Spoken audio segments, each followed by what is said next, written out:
ओम सच्चिदानंदरूपाय विश्वोत्पत्त्यादिहेतवे तापत्रय विनाशाय श्रीकृष्णाय वयं नमः। श्रीकृष्णाय वयं नमः। ओम अखंडानंदबोधाय शिष्यसंतापहारिणे सच्चिदानंदरूपाय तस्मै श्री गुरवे नमः। तस्मै श्री गुरवे नमः। ओम अज्ञानतिमिरान्धस्य ज्ञानाञ्जनशलाकया चक्षुरुन्मीलितं येन तस्मै श्री गुरवे नमः। तस्मै श्री गुरवे नमः। ओम पूर्व प्रसंग में द्वितीय स्कंद में आप श्रवण कर रहे थे माया से तरने का उपाय। अविद्या से माया से मुक्ति कैसे मिले। भगवान श्री कृष्ण ने बड़ा सुंदर मार्गदर्शन किया। माम एव ये प्रपद्यन्ते मायाम एताम तरन्ते।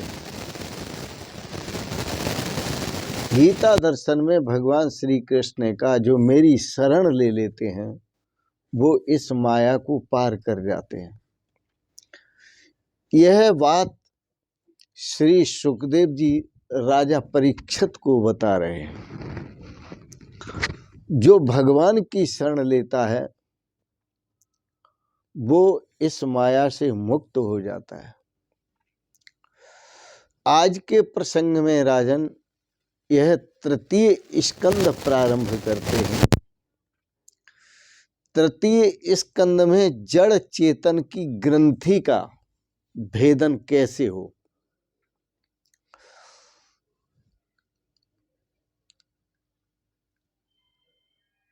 आत्मा और शरीर अज्ञानी जन ये समझते हैं कि आत्मा शरीर के बंधन में है, पर ये विचार नहीं करते शरीर जड़ है, आत्मा चेतन है। अब जब शरीर जड़ है और आत्मा चेतन है तो जड़ शरीर में चेतन आत्मा को बंधन में डालने का कोई उपाय नहीं। जड़ शरीर चेतन आत्मा को बंधन में नहीं डाल सकता। यह असत्य है कि बंधन में डालता है। श्री सुखदेव जी कहते हैं यह सोच गलत है। चेतन जड़ वस्तु के बंधन में किस तरह बंध सकती है, यह असंभव है। यह जड़ चेतन की जो ग्रंथि है वो भी असत्य है। गोस्वामी तुलसीदास जी ने कहा जड़ चेतन ग्रंथ पड़ गई जदपि मृषा छूटत कठिनाई। यह जड़ चेतन की जो गांठ है यह पड़ गई है। यद्यपि ये गांठ मिथ्या है लेकिन छूटत कठिनाई, छूटने में बड़ी कठिनता है, रुलाती है। जिस तरह स्वप्न में व्यक्ति नाना प्रकार के स्वप्न देखता है और स्वप्नों को देखते हुए रोता भी है और हंसता भी है। संकट में पड़ जाता है, दुख में पड़ जाता है और बहुत रोता है। क्या वह रोना उसका सही है? केवल स्वप्न में सही लगता है।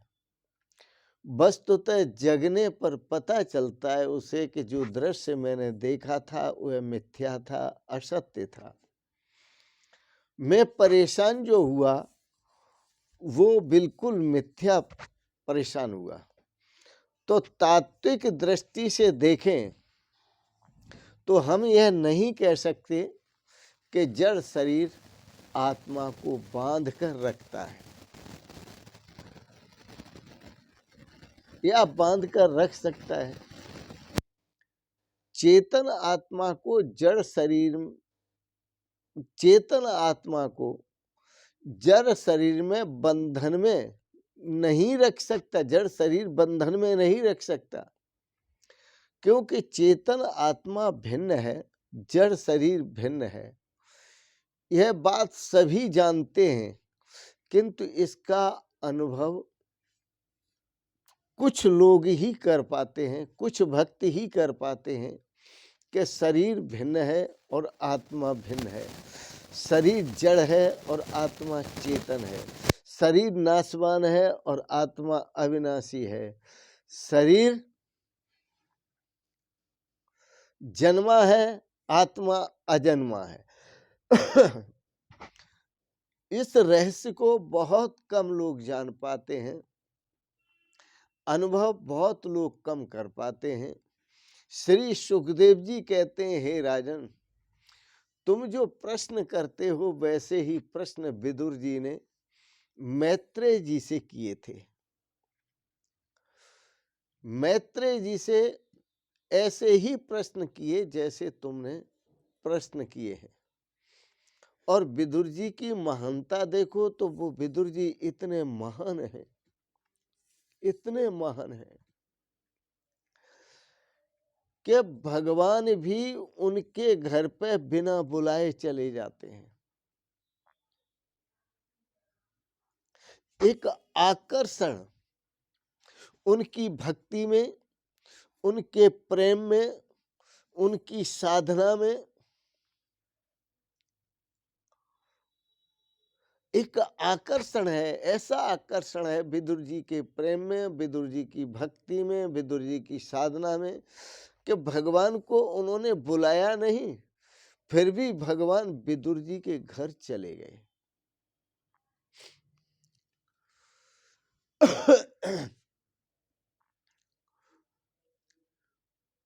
यह प्रसंग हम बाद में सुनाएंगे।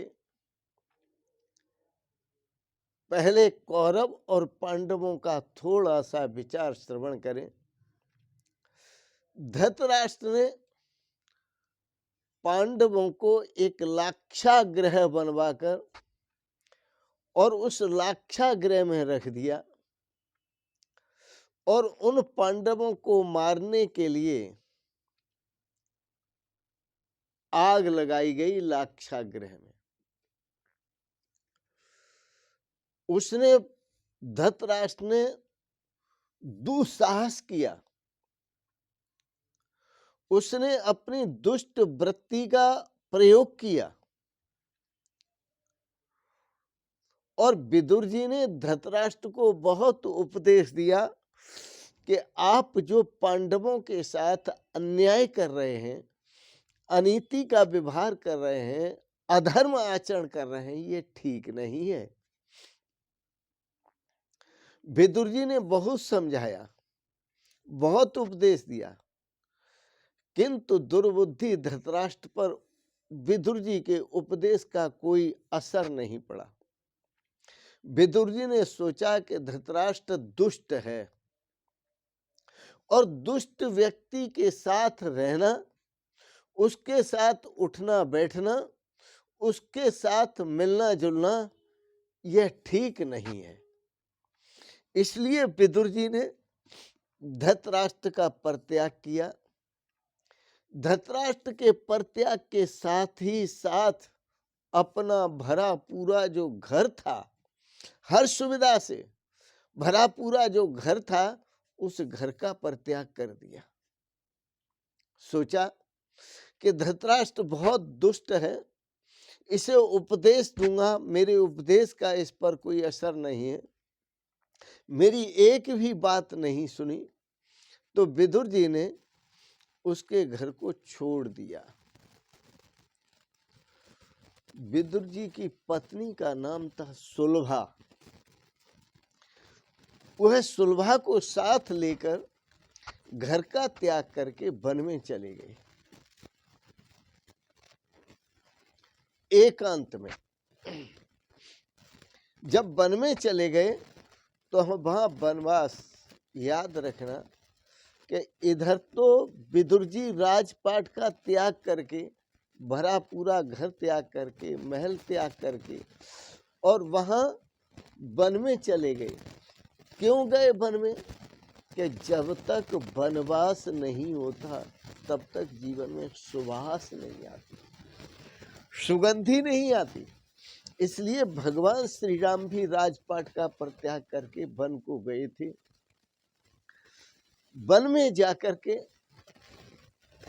सुभाष आती है जीवन में।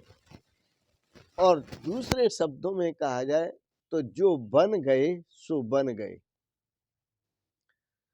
जो राज्य में रह करके चिपक गए, राज्य में अटक गए,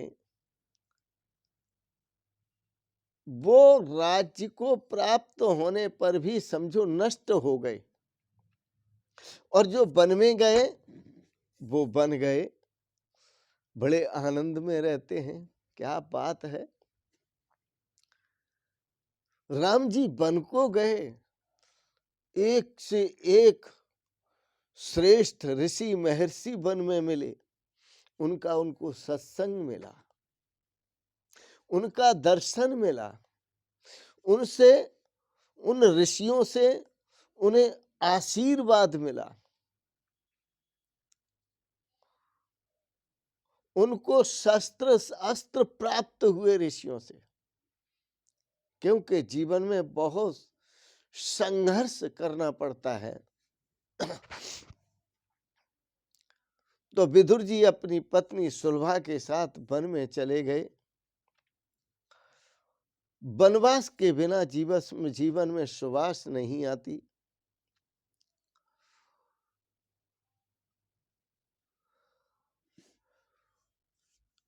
वनवास पांडवों का भी हुआ था। तो इस प्रकार से विदुर जी को पहले अपना तपस्वी जीवन बिताना पड़ा। विदुर जी अपना जीवन तपस्वी जीवन बिताते हैं, जिसमें भगवान का कीर्तन करते हैं, भगवान का भजन करते हैं, भगवान का सुमिरन करते हैं, भगवान का ध्यान करते हैं। विदुर जी ने एक तरह की अपनी दिनचर्या बना ली। वह नदी के किनारे, गंगा किनारे, आप कभी सौभाग्य मिले तो देखेंगे कि जो हस्तिनापुर है, हस्तिनापुर से वहां के लिए जाते हैं जहां विदुर कुटी बनी हुई है। वो गंगा के उस पार है, हस्तिनापुर इस पार है, विदुर कुटी गंगा जी के उस पार है। तो विदुर जी वहां रहने लगे। उन्होंने अपनी दिनचर्या बना ली। और दिनचर्या क्या बनाई? नदी के किनारे रह करके तपश्चर्या करते हैं। वे हर रोज 3 घंटे भगवान का ध्यान करते हैं, हर रोज 3 घंटे भगवान की कथा करते हैं, हर रोज 3 घंटे भगवान की सेवा करते हैं, हर रोज 3 घंटे प्रभु का ध्यान करते हैं, हर रोज 3 घंटे प्रभु के नाम का संकीर्तन करते हैं, 3 घंटे। और हर रोज 3 घंटे भगवान की सेवा करते हैं, प्रभु की सेवा करते हैं। 12 वर्ष तक वो इस प्रकार से भगवान की आराधना में लगे रहे। जब भगवान की आराधना में लगे रहे तो भगवान की आराधना में जब साधक लग जाते हैं तो उनका मन सतत निरंतर सत्कर्म में लग जाता है। इसलिए प्रेरणा मिलती है इस प्रसंग से, आप भी अपने मन को निरंतर सत्कर्म में लगाए रखो, प्रभु के चिंतन में लगाए रखो, प्रभु के ध्यान में लगाए रखो। इनकी वृत्ति जो थी विदुर जी की, वो साग भाजी खा करके, जो वन में साग होता है वो साग भाजी खा करके भगवान का भजन करते थे, भगवान का ध्यान करते थे, भगवान का चिंतन करते थे, भगवान का कीर्तन करते थे, भगवान की सेवा करते थे। वैसे भोजन करना पाप नहीं है, भोजन करो और भजन भी करो, भोजन करना पाप नहीं है।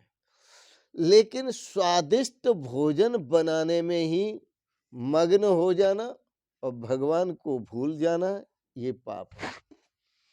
फिर स्वादिष्ट भोजन खाने में मग्न हो जाना, भगवान को भूल जाना, ये पाप है।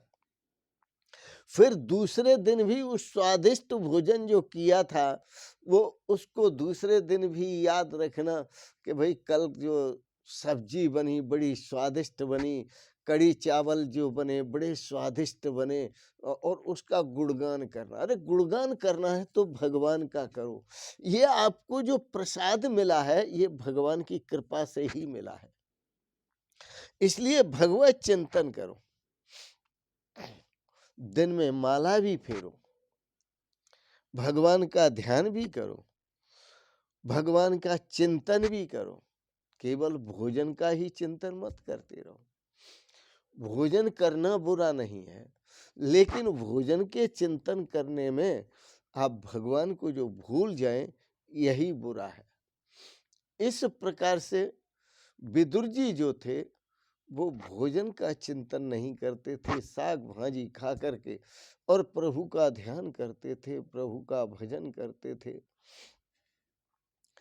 प्रभु का चिंतन करते थे।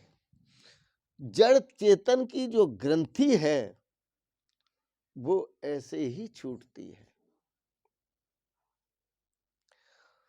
जब हम प्रभु का चिंतन करते हैं, प्रभु का भजन करते हैं, प्रभु का सुमिरन करते हैं, प्रभु की सेवा करते हैं, तो प्रभु हमें सद्बुद्धि प्रदान करते हैं। और वो सद्बुद्धि मिलती है तो सद्बुद्धि का मतलब सत स्वरूप जो परमात्मा है उसको देखने की बुद्धि मिलती है, दर्शन की बुद्धि मिलती है। सत्स्वरूप जो आत्मा है उसको देखने की बुद्धि मिलती है, समझने की बुद्धि मिलती है। जब हम पर प्रभु कृपा करते हैं, जब हम साधना करते हैं तो प्रभु भी कृपा करते हैं। साध्य की साधना जो परमात्मा है उसकी साधना प्रत्येक व्यक्ति को करना चाहिए। ऐसे जो विदुर जी हैं जो साधना मग्न हैं, 12 वर्ष तक साधना की उन्होंने। जब 12 वर्ष तक साधना की उन्होंने तो विदुर जी ने सुना कि द्वारिकानाथ संधि कराने के लिए हस्तिनापुर आ रहे हैं। अब वो विदुर जी थे, सोचने लगे बड़ा आनंद आएगा भगवान के दर्शन करने का।